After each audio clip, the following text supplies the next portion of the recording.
Nas últimas semanas nós temos, pelo menos eu acredito que temos acompanhado aquilo que tem sido o caos no estado de Minas Gerais, no estado do Espírito Santo, um pouco no Rio de Janeiro e se assim podemos dizer, a bola da vez na semana passada e retrasada foi São Paulo capital, naquilo que se refere às enchentes. E eu tive a curiosidade de acompanhar em vários noticiários, em algumas leituras sérias, a despeito do crescimento urbano. O que de fato poderia ser a causa dessas enchentes, desse caos que ceifou tantas vidas e tantos bens de tantas pessoas. E alguns especialistas, os quais eu gostei de ouvir no aspecto de entender a razão de algumas coisas, é que esses especialistas falaram, infelizmente, o caos que foi vivido nesses estados, em especial agora na cidade de São Paulo, tem a ver com repetidos erros insistidos por homens que governam a cidade. E esses especialistas, eles trouxeram a questão do crescimento urbano desenfreado, impensado, egoísta, onde a maioria dos especialistas são unânimes em apontar, olha, como que pode querer crescer, progredir, ter um crescimento urbano onde os rios e os córregos passam a ser canalizados sob asfaltos, onde que no século 21 nós podemos permitir que a chuva caia e não tenha para onde escoar naturalmente, como nas cabeceiras, nos rios e nos córregos. Houve uma discussão no século passado, em especial na cidade de São Paulo, os especialistas dizendo isso, de dois grupos de engenheiros, e aqui sem demérito nenhum a essa profissão, porque há falhas em todas as profissões, inclusive no ministério pastoral. Mas é interessante que esses especialistas levantaram essa discussão no século XIX, quando houve a discussão de como nós vamos continuar crescendo e tendo uma São Paulo gigante, trabalhando constantemente o progresso. E esses especialistas dividiram esses grupos de engenheiros, o grupo de engenheiros que eram adeptos àquilo que era o crescimento de alguns países europeus, como que eles cresciam, como que era a urbanização deles. E esses engenheiros adeptos dessa urbanização europeia, a ideia deles era, e sempre falando aos governantes da época, que fossem construídas alamedas arborizadas, para que quando chovesse, as águas pudessem escoar nessas alamedas arborizadas, gramadas. E eles também falaram sobre a possibilidade de amenizar o processo de poluição com o sistema de carro, como que nós vamos trabalhar aquilo que vem sendo discutido até hoje, a combustão, carro elétrico e outras coisas mais. Mas, infelizmente, esse grupo sensato, querendo não canalizar os rios, não canalizar os córregos, respeitar a natureza nesse aspecto, eles foram vencidos por uma outra ala de engenheiros, uma visão jamais americanizada, onde esses engenheiros falaram, não, nós vamos fazer como alguns países da América. Nós vamos canalizar os rios, nós vamos canalizar os córregos, porque o que importa é o crescimento, é o progresso. E, infelizmente, é o que aconteceu. Então, se você acompanhou os noticiários, você deve ter ouvido e percebido, noticiário sério, não sensacionalista, que a chuva quando cai, a culpa não é de Deus. E a culpa não é nem de tanta chuva que caiu, como eles falam, choveu um dia em São Paulo que deveria chover um mês. O problema não é esse. O problema é que em nome do crescimento, em nome do progresso, foram crescendo de maneira egoísta, desenfreada, e pensaram que não ia chover tanto assim, que poderia canalizar os rios e canalizar os córregos. Eles só esqueceram que a chuva quando cai precisa correr para algum lugar. E todo o solo impermeabilizado dificulta isso. Depois os especialistas falaram, quando abaixaram as águas em São Paulo, aí vem as autoridades, os governantes e falam, nós temos soluções, infelizmente emergenciais, e sempre paliativas.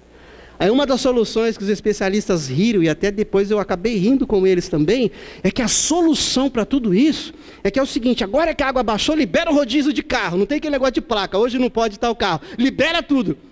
Aí tumultua todo o trânsito de novo. A outra solução emergencial tanto em São Paulo quanto no Rio de Janeiro, para as enchentes passadas, foram construir os famosos piscinões. É como se os piscinões fossem resolver toda essa ausência de rios e de córregos para receber a água da chuva. Tudo solução paliativa. Mas não se para pensar naquilo que errou, naquilo que pode melhorar e ver novamente o que pode colaborar para um crescimento, uma urbanização, não desenfreada, mas pensada, refletida. Pastor, e essa conversa, o que tem a ver conosco hoje? Enquanto eu ouvi esses especialistas, eu comecei a fazer uma analogia, um paralelo, naquilo que se refere a esse crescimento urbano, desenfreado, impensado, com o crescimento pessoal, com o crescimento de cada um de nós, que muitas vezes a gente acaba cometendo os mesmos erros. Queremos crescer a todo custo e desenfreadamente, e esquecemos que as consequências vêm. Por isso eu estive lendo e refletindo Números capítulo 15, versos 37 a 41, e eu quero compartilhar com vocês hoje, a despeito dessa narrativa da palavra de Deus, e que nós possamos aprender, infelizmente, com esse caos, com essa tragédia, que esses estados passaram, e ultimamente a cidade de São Paulo, com essas enchentes. O que a gente pode tirar de aprendizado disso, trazendo para o nosso lado humano, para a nossa vontade de crescer, o que é natural e é saudável? Números 15, versos 37 a 41, eu peço que você acompanhe a leitura desse texto, e não feche mais a sua Bíblia. Disse o Senhor a Moisés: fala aos filhos de Israel e dize-lhes que nos cantos das suas vestes façam borlas pelas suas gerações, e as borlas em cada canto, presas por um cordão azul. E as borlas estarão ali para que, vendo-as, vos lembreis de todos os mandamentos do Senhor e os cumprais. Não seguireis os desejos do vosso coração, nem os dos vossos olhos, após os quais andais adulterando, para que vos lembreis de todos os meus mandamentos e os cumprais, e santos sereis a vosso Deus. Eu sou o Senhor vosso Deus, que vos tirei da terra do Egito, para vos ser por Deus. Eu sou o Senhor vosso Deus. Eu quero intitular a nossa mensagem hoje: crescer e progredir com sustentabilidade. É natural você e eu queremos crescer na nossa vida. É natural você e eu queremos novidade, progresso na nossa vida. Isso faz parte de uma vida saudável. Mas nós queremos refletir hoje sobre um crescimento e um progresso sustentável. Em primeiro lugar, sabendo que Deus vai junto.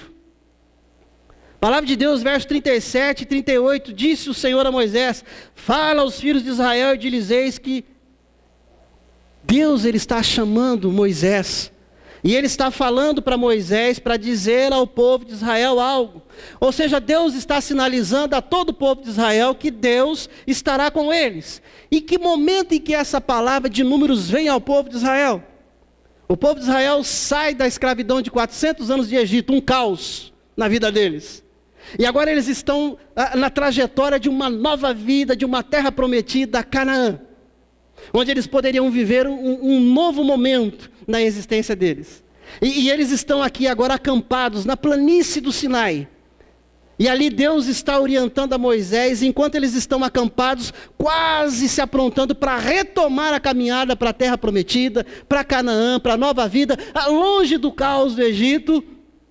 Deus está dizendo: Moisés, fala para esse povo, fala que eu estou com eles, fala que eu serei presente na vida deles, na caminhada deles. Avisa essa turma que eles não estão sozinhos nessa caminhada, eu estou com vocês.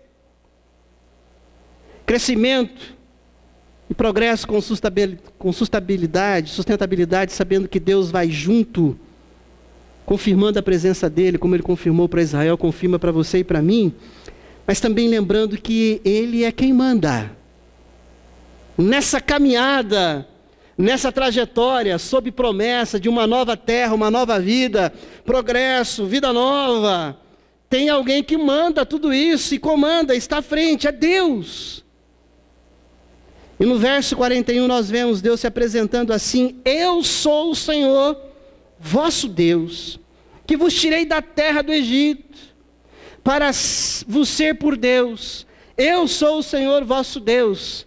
Deus, ele didaticamente, santamente, ele é redundante aqui. Por 3 vezes ele deixa claro para Moisés: eu sou Deus, eu sou Deus, eu sou Deus.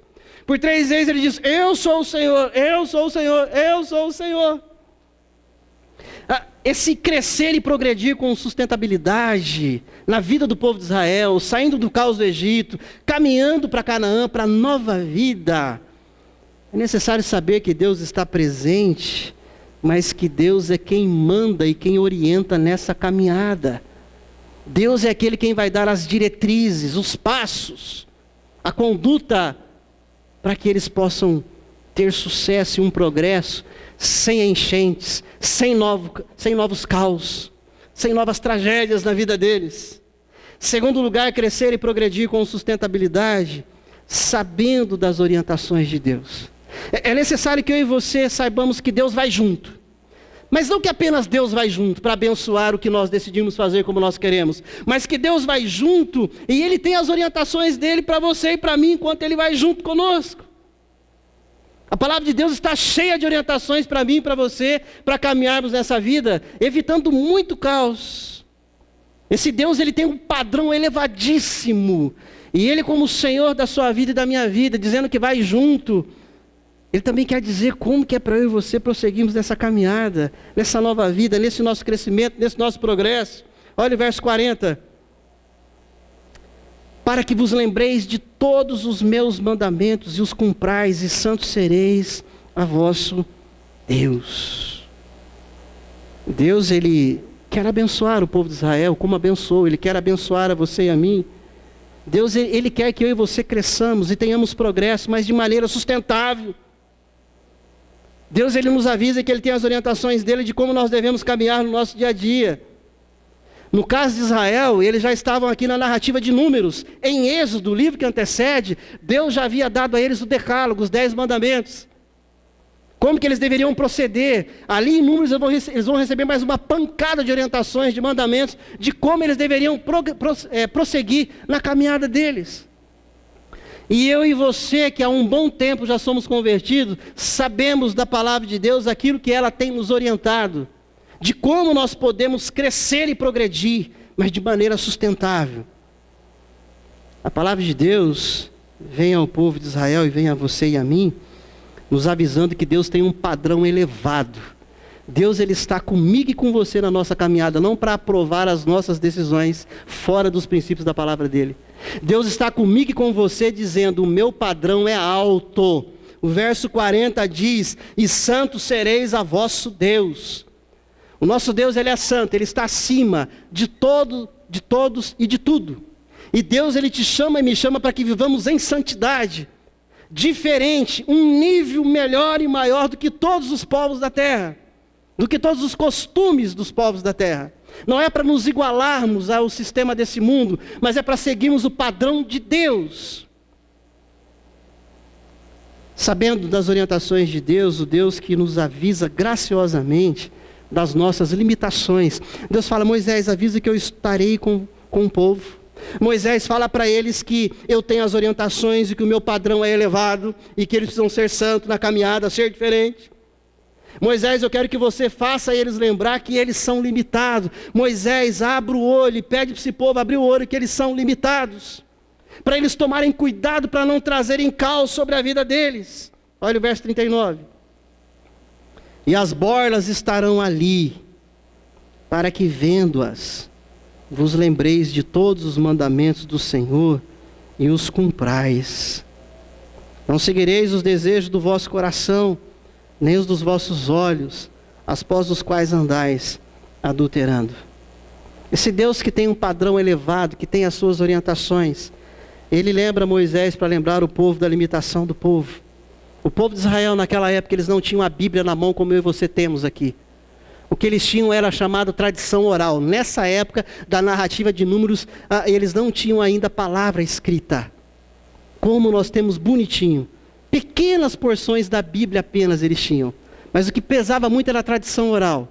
E as pequenas porções da Bíblia que eles tinham, como por exemplo Deuteronômio 6, que você poderá conferir durante a semana na sua casa, eles eram orientados por Moisés, que é orientado por Deus, para que eles tivessem colocado na ponta das vestes deles, borlas.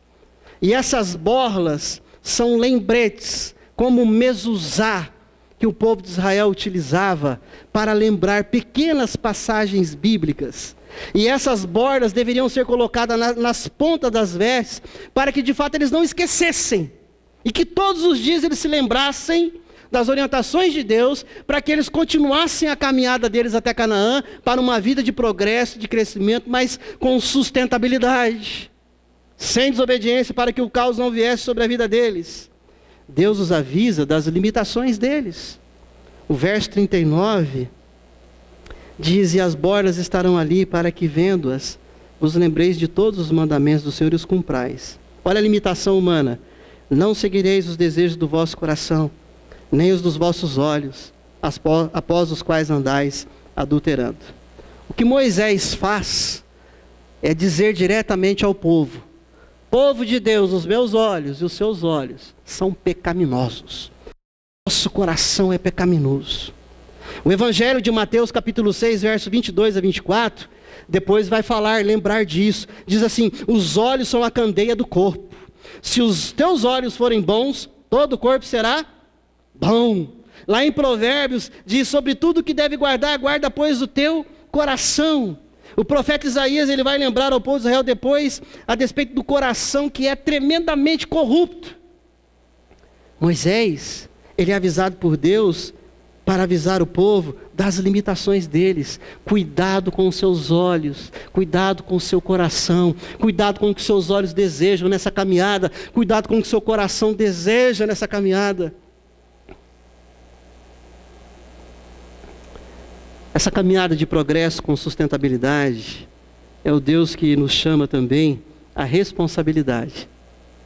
Que eu sou tentado e você é tentado, eu creio que isso já é certo para todos nós.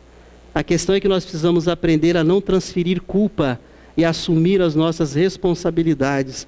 O verso 39 diz assim: e as bordas estarão ali para que, vendo-as, vos lembreis de todos os mandamentos do Senhor e os cumprais. Não seguirei os desejos do vosso coração, nem os dos vossos olhos, os quais andais adulterando. O que Moisés está falando ao povo, orientado por Deus, são os vossos olhos e os vossos corações. Não é culpa do outro, é vossa.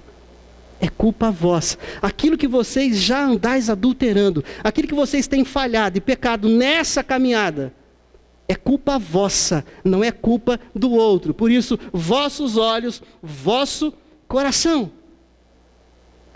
É não transferir a culpa nem mesmo ao diabo. E nem mesmo, mas afinal de contas a carne é fraca. A palavra de Deus em Tiago 4,7 diz: sujeitai-vos a Deus, resistir ao diabo e ele fugirá de vós. A culpa não é do diabo, não. A culpa é do diabo, do desobediente. 1 Coríntios diz: Deus é fiel e não permitirá que sejais tentados além de vossas forças. A culpa é vossa, a culpa é minha. A culpa não é do outro. E nesse caso a culpa não é do diabo. O diabo já tem a culpa dele, já está condenado ao inferno, desde que isso já está resolvido com Deus e ele. Mas tenhamos responsabilidade para assumir o que são a cobiça dos nossos olhos, dos nossos corações. Terceiro e último lugar, crescer e progredir com sustentabilidade, fazendo uso dos recursos dados por Deus. Deus é aquele que vem a Moisés e fala: avisa o povo que eu estarei com eles. Avisa o povo que eu sou o Deus deles. Avisa o povo a despeito das orientações que eu já tenho dado. Em terceiro lugar, ele fala: avisa esse povo não apenas para saber dos recursos, mas para fazer o uso devido desses recursos. E com uma ludicidade maravilhosa, né? Deus, ele é mestre dos mestres, ele foi tremendamente lúdico. O verso 38, quando ele diz: fala aos filhos de Israel e diz-lhes que nos cantos das suas vestes façam borlas. Olha como Deus é lúdico. Olha como Deus trabalha essa questão concreta. Como Deus é misericordioso, gracioso, bondoso. Sabe que o povo não tem Bíblia na mão e de repente fala, eu não sabia, eu não lembrava. Então Deus fala, Moisés, avisa o povo o seguinte, na ponta, nos 4 cantos das vestes deles, manda colocar borla. Manda colocar esses lembretes dos meus mandamentos. Porque todos os dias eles vão andar, eles vão ver aquilo, e eles vão ler, eles vão se lembrar, para poderem cumprir isso. Deus é maravilhosamente lúdico. Ele dá um jeito para que as pessoas não se esqueçam. No passado, o mezuzot, como se escreve, mas o mezuzá, a maneira como se pronuncia, são essas pequenas caixas contendo esses versículos bíblicos, das orientações de Deus, para serem lidas todos os dias, e assimiladas todos os dias, e obedecidas todos os dias. Era para promover uma constante meditação na lei de Deus. Era para ser algo diário na vida deles. Nos dias de hoje, como que eu e você poderíamos fazer isso? Já numa aplicação, de uma maneira muito prática. Nem todos aqui saem com suas Bíblias na mão. Ah, pastor, agora tem a Bíblia lá no celular. Mas nem todo mundo está acessando a Bíblia no celular.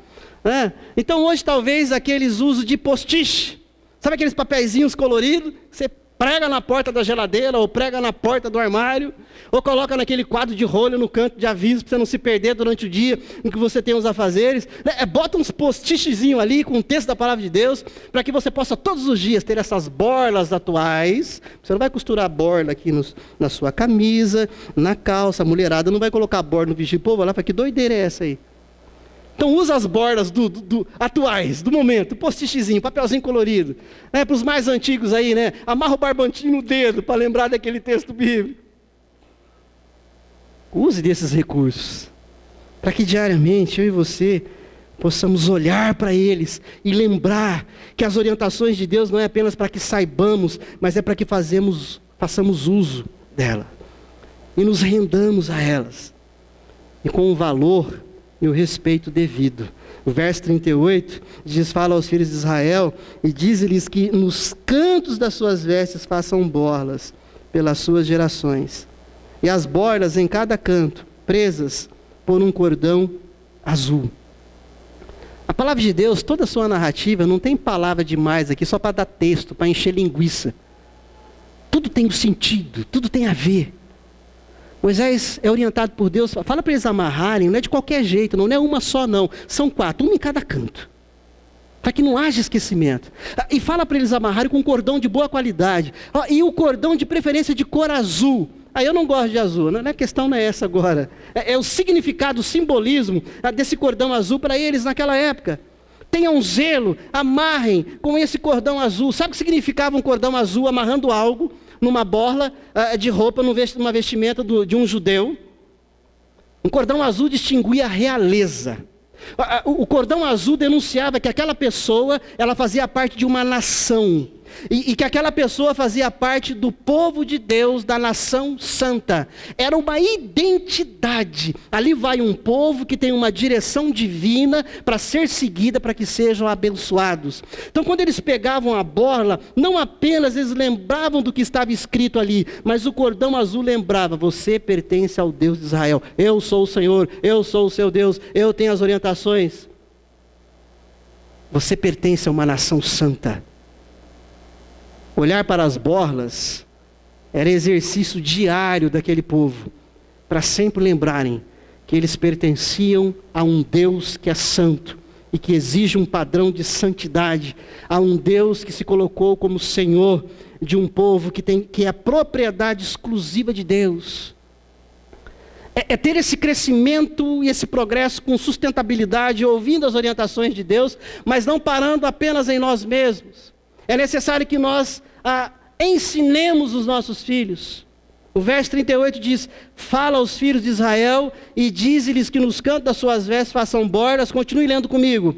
Pelas suas gerações. Pelas suas gerações. Ensine os seus filhos a fazerem isso. Pais, não deixem de passar aos seus filhos aquilo que você tem aprendido de Deus. Filhos, não chame os seus pais de várzeas, de antiquados. Que palavra é essa, pastor? Naquela discussãozinha daqueles dois grupos de engenheiros do século passado, o grupo de engenheiro com uma visão mais americanizada, que ganhou do grupo de engenheiro com uma visão mais europeia, ele chamava os engenheiros europeus de várzea. Aqui talvez numa visão futebolística, ficar mais próximo dos homens, existe o futebol caríssimo dos milhões, da TV, e existe o futebol de várzea, aquele futebol do fim de semana, que é considerado do povão, simplão, não tem todo o glamour do futebol clássico. Os engenheiros com visão mais americanizada olhavam para aqueles engenheiros com a visão europeia, que esse negócio de não poder colocar asfalto sobre os córregos, que não pode canalizar rio, que é isso? Não, vocês são várzea, vocês são antiquados, vocês são atrasados, deu no que deu. O que a gente vê hoje acontecendo. E nesse aspecto aqui, filhos, não chame os seus pais de várzeas. Não chame os seus pais de antiquados. Não digam que a Bíblia foi escrita sem inspiração divina. Não diga que a Bíblia foi escrita só para outros e não para você. Não diga que os tempos são outros a ponto de acharem que nada do tempo dos seus pais tem valor e que tudo está ultrapassado, porque assim foram os engenheiros espertalhões do passado. E agora parte da sociedade tem pago, entre aspas, pela expertise deles, pela arrogância deles, de não considerar a fala de outros com mais experiência. Diziam os engenheiros e falavam: bota canal sobre os rios, não tem problema, fecha tudo que não vai acontecer nada. Os filhos daquela geração de Israel olhavam para os seus pais, alguns obedeciam, outros falavam: não tem nada a ver. Olha como que os cananeus vivem, o progresso está aqui, olha que beleza, olha que maravilha. Não tem que ficar fazendo tudo do jeito que Deus disse, não. Esse negócio de que a Bíblia aí tem que dizer como eu tenho que viver, não é bem assim não. Tem outros costumes, tem outras culturas, isso aí é várzea. Não façam isso, não façam isso. Nós estamos experimentando tempos onde as coisas estão vindo tão claras diante dos nossos olhos, que essa arrogância de não querer ouvir outros, tem dado no que tem dado. Esse crescimento desorganizado, e esse crescimento e progresso humano, meu e seu, que precisa estar cada vez mais se rendendo à palavra de Deus, que é atual, que é viva, que é eficaz, que é para mim e para você hoje. Ela não é e nunca, jamais será ultrapassada. Concluindo a nossa reflexão, Deus tirou o povo do caos. Qual era o caos do povo de Israel? O Egito. 400 anos de escravidão. Deus tirou eles de lá. E Deus propôs conduzi-los em segurança para uma nova vida em Canaã. Assim Deus tirou a você e tirou a mim da escravidão do pecado, de enchentes destrutivas deste mundo que só nos engole. E Deus tem proposto caminhar comigo e com você, nos dando diversas orientações de como podemos viver de maneira santa nesse mundo, crescendo, progredindo, mas com sustentabilidade, sem trazer caos para a vida de cada um de nós. E a pergunta que eu faço a você e a mim nessa conclusão de mensagem, já trazendo algumas aplicações: como vai o seu casamento? Tem enchente batendo nele? Tem. Cadê as bolas? Olha para elas. Olha para as bolas. E lembre o que a palavra de Deus já disse sobre um casamento abençoado. E você que ainda não se casou e pretende se casar, olhe para as borlas mais ainda, e não meta os pés pelas mãos. Não ache ultrapassado o que Deus diz sobre casamento. E se casar com gente que crê e ama o mesmo Jesus que você supostamente ama, para que não venha enchentes e caos sobre a sua vida, sobre o seu casamento. Como vai a sua vida financeira? Bênção? Tempestade? Cuidado com a cobiça do zoião. Os vossos olhos, o vosso coração. Cuidado com a cobiça do zoião que tudo vê e tudo quer, com o desejo do coração enganoso. Olha para as borlas e segue as orientações que Deus tem dado a mim e a você para termos um casamento abençoado, uma vida financeira abençoada, sem caos, sem tempestade. Como vai o seu relacionamento com seus filhos, seus pais, seus parentes? Uma bênção ou uma tempestade? Olhe para as borlas, porque elas vão lembrar a você e a mim de como sair de possíveis caos que a gente se envolve neles, mas sairmos sem medidas paliativas, do tipo, constrói piscinão, libera rodízio. Isso aí é ignorância. Quais são as medidas paliativas de hoje? Vamos correr para a reunião de oração porque a casa caiu. Chega, ora por mim, vive do ora por mim, ele mesmo não ora. Vamos ouvir pregações positivas que falam que tudo vai dar certo. Isso é tudo paliativo, para não chamar de palha. Não são essas medidazinhas que vão resolver. Olha para as borlas, elas vão te lembrar como evitar o caos e como sair de possíveis caos que talvez eu e você estejamos ali. Verso 39, e as borlas estarão ali. As borlas estarão ali, para que vendo-as, vos lembreis. E os cumprais. Evitemos ações emergenciais. Que eu e você possamos rever a nossa relação com as borlas, com a palavra de Deus. Nossa relação com o Deus da palavra. Que nós possamos resgatar as benditas horas de oração e reflexão na palavra de Deus. E presta atenção, olha aqui para o pastor. Isso não é várzea. Esse negócio de que eu vou assistir o pastor na televisão. Tem pastor pregando bonito, e tem mesmo. Eu vou assistir aquele culto gostoso.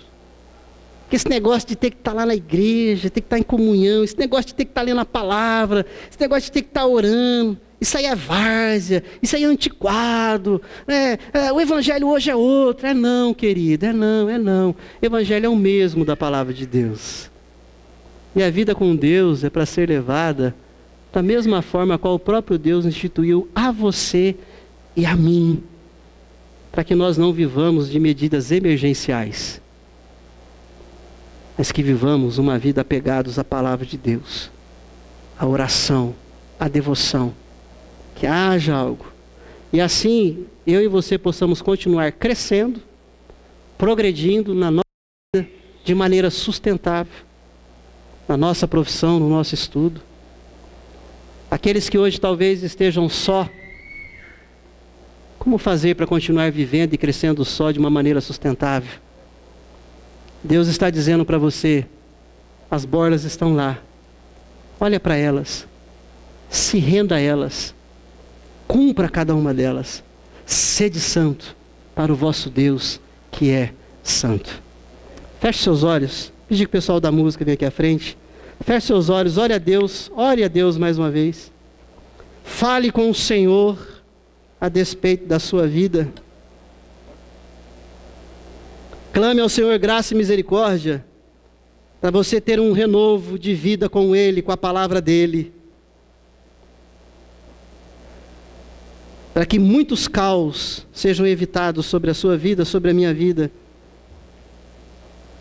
Para que novas tragédias sejam evitadas na sua vida e na minha vida. Que eu e você não queiramos crescer apenas por crescer. Que eu e você não queiramos crescer de maneira desorganizada e desordenada, a todo custo. Porque uma hora a enchente vem.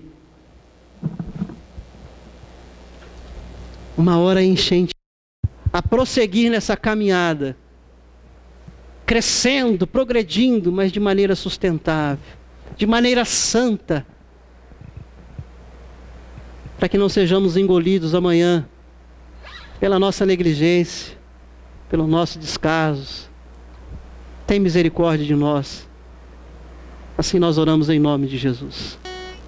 Te convido a se colocar em pé mais uma vez. Vamos louvar ao Senhor. Depois eu quero clamar a bênção de Deus sobre a nossa vida mais uma vez. Bom é o Senhor para os que esperam nele. Bom é o Senhor para os que estão de olho nas borlas, para os que estão de olho na sua palavra, buscando cumpri-las para a glória do Senhor.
Glória a Deus pelas misericórdias dele, que se renovam sobre cada um de nós.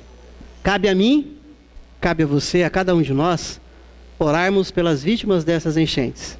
Orarmos pelos nossos governantes, para que sejam menos petulantes, menos arrogantes, para que pensem mais no povo, para que ouçam mais as pessoas, para que possamos ter uma nação que continue a crescer, mas crescer com sustentabilidade.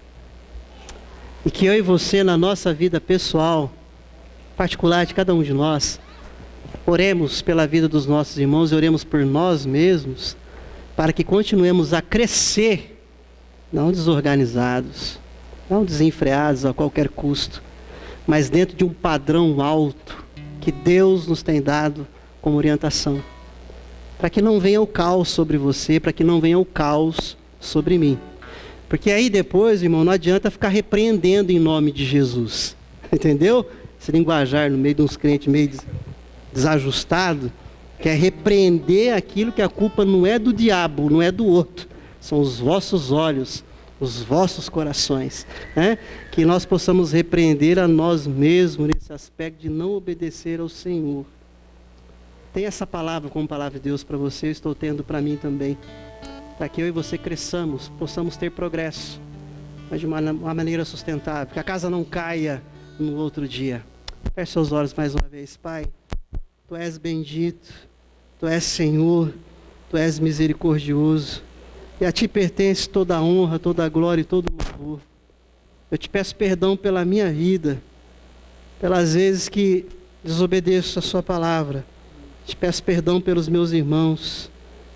E a nossa oração, ó Deus, é que a graça de nosso Senhor e Salvador Jesus Cristo que o amor de Deus, o nosso eterno Pai, que a comunhão, o consolo e a capacitação do Espírito Santo de Deus, para que prossigamos nessa vida crescendo, progredindo, mas de maneira santa, sustentável, para a glória do Senhor e para a bênção de cada um de nós e de tantas outras pessoas.